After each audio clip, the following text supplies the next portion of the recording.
मनुष्य जन्म पाया है। मनुष्य जन्म पाने के बाद कुछ ऐसे अच्छे कार्य करो, उसकी सुगंधी जन्म जन्म तक रहे, कई वर्षों तक, सैकड़ों वर्ष तक रहे, हजारों वर्ष तक रहे। अच्छे कार्य करो, कुछ अच्छे कार्य करो। देखो, मनुष्य जन्म मिलना बहुत कठिन है। 84 लाख योनियों में जीव जब भ्रमण करता है, डोलता है, उसमें बड़ी मुश्किल से कहा 84 लाख, कहा खाली सिर्फ 32 पर 48 भव जो है वो मनुष्य के मिलते हैं। इसमें 16 स्त्री के, 16 पुरुष के और 16 नपुंसक के। स्त्री पर्याय मैंने कोई काम की नहीं, हिजड़ा बन गया कुछ का, नपुंसक बन गया कुछ काम नहीं। एक मनुष्य है, मनुष्य के जो 16 भव है, उन 16 भव के अंदर न जाने कौन सा ये भव है, हमें कुछ मालूम नहीं है। और फिर 16वां भव लास्ट में होगा और हमने कुछ नहीं किया, फिर 84 लाख योनि में हम चले जाएंगे। 84 लाख योनि में चले गए तो वहां से हमको कोई उठाने वाला नहीं मिलेगा। सगा सोई, मित्र, बंधु, कुटुंब, परिवार आदि आदि जो भी तुमको मेरा मेरा मेरा मेरा मेरा करते हैं स्वार्थ की सिलसिले लगा करके, तो अगले भव में तुम्हारा कोई काम नहीं आने वाला। जीव अकेला मरता है, अकेला ही जन्मता है, और जो किए हुए जो कर्म है उसको भी अकेले ही भोगना पड़ता है। सोच लो, जैसे आपका बेटा है, आपके बेटे ने मर्डर कर दिया या कोई इस प्रकार का कर्म कर दिया,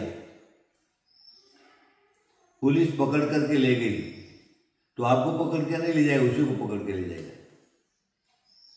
जेल होगा तो उसी को होगा, फांसी होगी तो उसी को होगी। इसलिए अकेला कर्म करता है और भोगना भी उसको अकेले को ही पड़ता है। बाकी के ऊपर के लोग तुमको बचाने के लिए प्रयत्न करते हैं, लेकिन वो भी तुम्हारे भाग्य में है तो तुम बचोगे, और नहीं तो तुमको कोई बचा नहीं सकता। खोटे कर्म करने वाले को ईश्वर भी नहीं बचा सकता। ईश्वर सामने है, लोग जिसको ईश्वर मानते हैं वो तुम्हारे सामने हैं, लेकिन वो तुम्हारी रक्षा तो नहीं करेगा। स्वयं तुमको नष्ट करने की कोशिश करेगा, तुमको मारने की कोशिश करेगा, तुम्हारा अहित करने की कोशिश करेगा। क्यों? कि तुम्हारे कर्म ही वैसे हैं। जब भी ये अवतार होते हैं ना, अवतार, हमारे जैन धर्म में 24 अवतार हैं, हिंदू धर्म में भी 24 अवतार है, इस्लाम धर्म में भी 24 अवतार है, बुद्ध धर्म में भी 24 अवतार है। ये 24 अवतार हैं, उसमें जैन धर्म के 24 अवतार होते हैं। तो आप देखेंगे, जब भी धर्म का विनाश हो जाता है, धर्म का प्रलय हो जाता है, धर्म नाम की कोई चीज नहीं होती है, धर्म को पूरा संचालन करने के लिए, धर्म को पुनर्स्थापना करने के लिए, ब्रह्मांड की पूरी रचना करने के लिए, पृथ्वी की पर रचना करने के लिए, मानव पर्याय की रचना करने के लिए कोई न कोई जो क्या है, एक तीर्थंकर पैदा होता है। और वो तीर्थंकर इस पृथ्वी पर आकर के और फिर वापस मानवता के अनुसार, धर्म के अनुसार चलाता है। और जब धर्म का हो गया तो अधर्म का स्वयं नाश हो जाता है। जैन धर्म की ये व्यवस्था है। जैनेतर धर्म में 24 अवतार हैं, लेकिन उसमें 10 अवतार विशेष माना है। कच्छा अवतार, मत्स्या अवतार, वराह अवतार, नरसिंह अवतार, फिर परशुराम, रामावतार, कृष्ण अवतार, कलयुग अवतार, इस प्रकार के 10 अवतार जो हैं, उनको कब पृथ्वी पर आना पड़ा, जब संसार के अंदर रहने वाला मानव जो है अपनी मानवता को छोड़कर के राक्षसी प्रवृत्ति पर चला जाता है। राक्षस भी हमारे शरीर का ही मानव रहता है, लेकिन उनकी प्रवृत्तियां राक्षस शरीर की हो जाती है। धर्म नहीं समझते, धर्मात्मा नहीं समझते, धर्म को नष्ट करने की कोशिश करते, धर्मात्मा को नष्ट करने की कोशिश करते, साधु संत आदि आदि उनका विनाश करने की कोशिश करते हैं। जब दूसरा कोई चारा ही नहीं होता है, तब एक महापुरुष आकर के पृथ्वी पर आता है, अवतार लेता है और अपने अवतार के माध्यम से मानवता को मानवता सिखाता है और दानव को भी मानवता सिखाने की कोशिश तो करते, लेकिन वो आउट ऑफ बाउंड्री रहते, वो किसी की मानने को तैयार नहीं रहते। तब उस दानवता का विनाश कर देते, उनके अंदर रहने वाली जो दानवता है उसका विनाश कर देते और धर्म की पुनर्स्थापना करते। तो ये महापुरुष हुए तो उन्होंने मानवता का धर्म दे करके, मानवता का प्रवचन करके, मानवता की सुरक्षा के लिए पृथ्वी पर आकर के काम किया। इसलिए जग के अंदर उनको महापुरुष माना, अवतारी महापुरुष माना, भगवान माना, ईश्वर माना, परमेश्वर माना और आज उनकी पूजा करते लोग। लेकिन दानव की कोई पूजा करता है क्या? दानवता को कहीं मान्यता मिलती है क्या? दानव की कोई सुरक्षा करता है क्या? नहीं, कोई नहीं करता। उनका कोई साथ देने वाला नहीं रहता।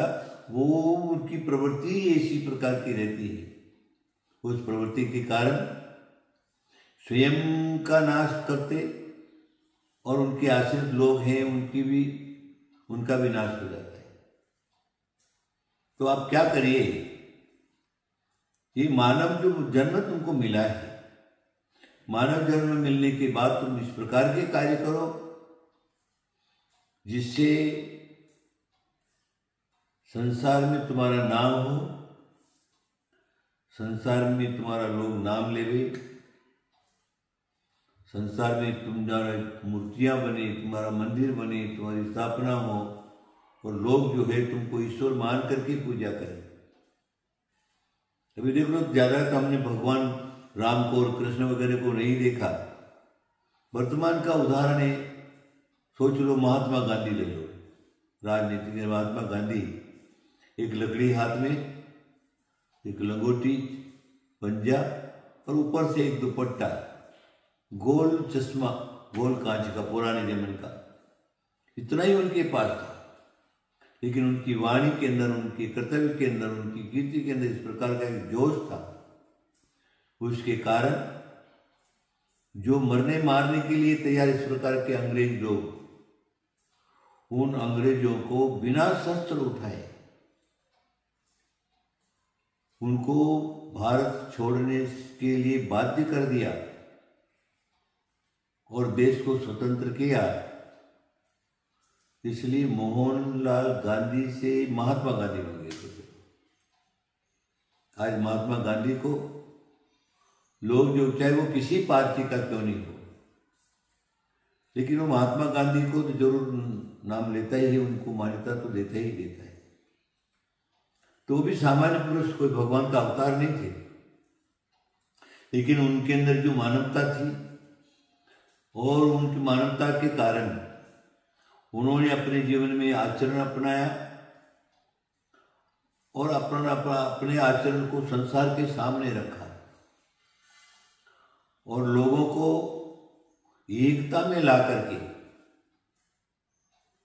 और भारत क्या है, भारत के लोग क्या हैं, भारतवासी क्या हैं, उनको एक सिखाया और सिखाने के बाद आंदोलन में एकता ला करके और अंग्रेजों को छोड़ने के लिए बाध्य कर दिया। चलो, ज्यादा कहने कोई आवश्यकता नहीं है। मानव ही नर से नारायण होता है, मैंने पहले भी एक बार बोला था, नर से नारायण होता है। ऐसे ही नर है, साधारण जन्म है, साधारण घरों में जन्म हुआ है, साधारण साधारण गांव में जन्म हुआ है, जिसका कोई नाम लेने वाला नहीं था। तो इस प्रकार के भी जो नर हैं, उन्होंने अगर इस प्रकार का अच्छा काम किया है तो लोग नारायण मान करके उनकी पूजा करते हैं। अगर आप भी नारायण की तरह बनना चाहते हो तो दानवता को छोड़ो, अच्छे कार्य करो, और वो अच्छे कर्म जो है वो ही संसार में तुम्हारे नाम का कारण बनेगा। कभी भी गलत रास्ते पर मत जाओ, गलत कार्य मत करो, अच्छे कार्य में लगो। मेरा आशीर्वाद आशीर्वाद आशीर्वाद।